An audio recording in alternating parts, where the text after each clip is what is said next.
Welcome back to ACCA Wiz. In today's session, we're covering Cost Volume Profit Analysis, or CVP. This chapter is a cornerstone of performance management. It connects costs, sales volume, and profit, and shows us how to plan for break-even, target profits, and risk. Let's begin. Learning objectives. Before we dive in, here are our learning objectives for this session. By the end of this video, you will be able to understand what CVP analysis is and its assumptions, calculate and interpret the break-even point for a single product, draw and explain the three main charts: basic break-even, contribution break-even, and profit volume. Apply CVP to multi-product situations using the weighted contribution to sales ratio. Work out sales needed to reach a target profit. Assess the margin of safety, and recognize the limitations of CVP. Break-even analysis. CVP analysis explains how costs, volume, and profit move together.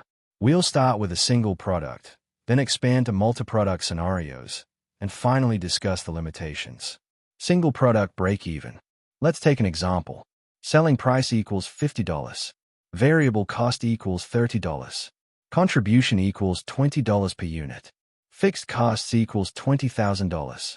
Break-even units equals fixed costs divided by contribution equals 20,000 divided by 20 is equal to 1,000 units.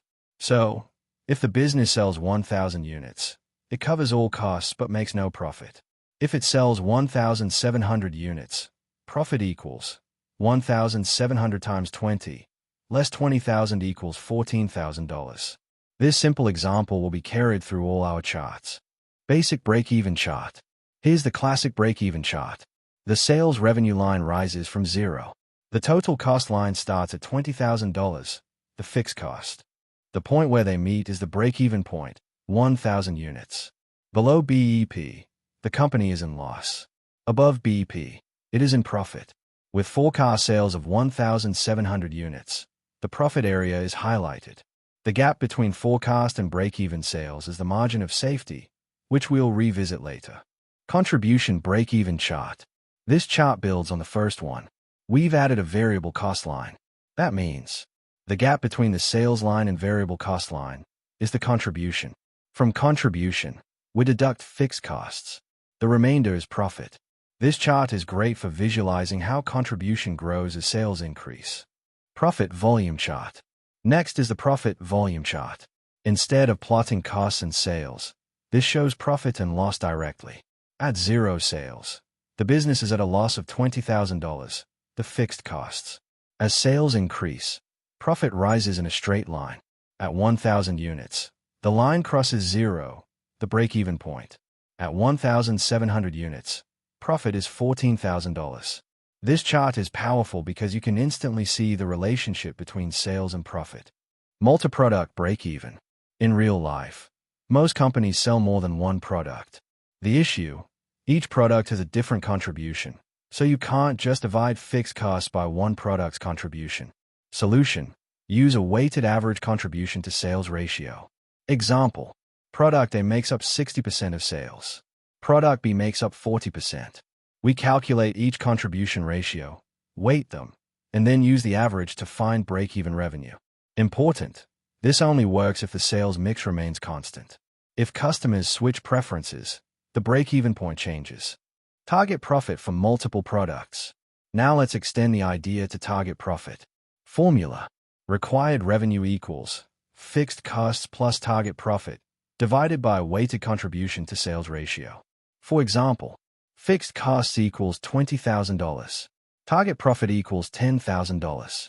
Weighted contribution to sales ratio equals 40%. Required revenue equals 20,000 plus 10,000 divided by 0.40 equals $75,000. This helps managers set sales targets to hit profit goals. Margin of safety. Margin of safety shows how much sales can fall before the business goes into loss. Formula: margin of safety equals budgeted sales less break-even sales divided by budgeted sales. In our example, 1,700 minus 1,000 divided by 1,700 equals 41%.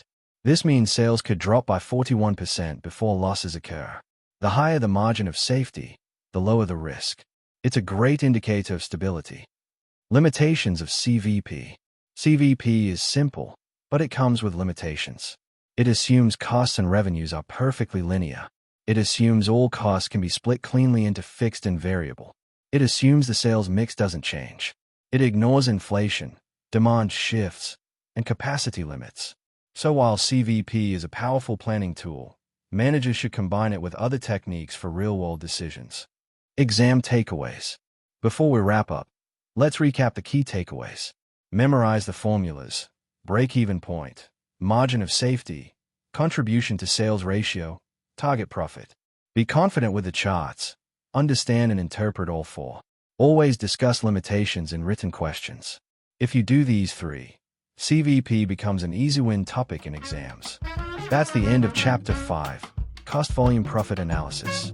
If you found this video helpful, make sure to like, share, and subscribe to ACCA Whiz. In the next video, we'll move on to the next chapter. Thanks for watching, and best of luck with your ACCA studies.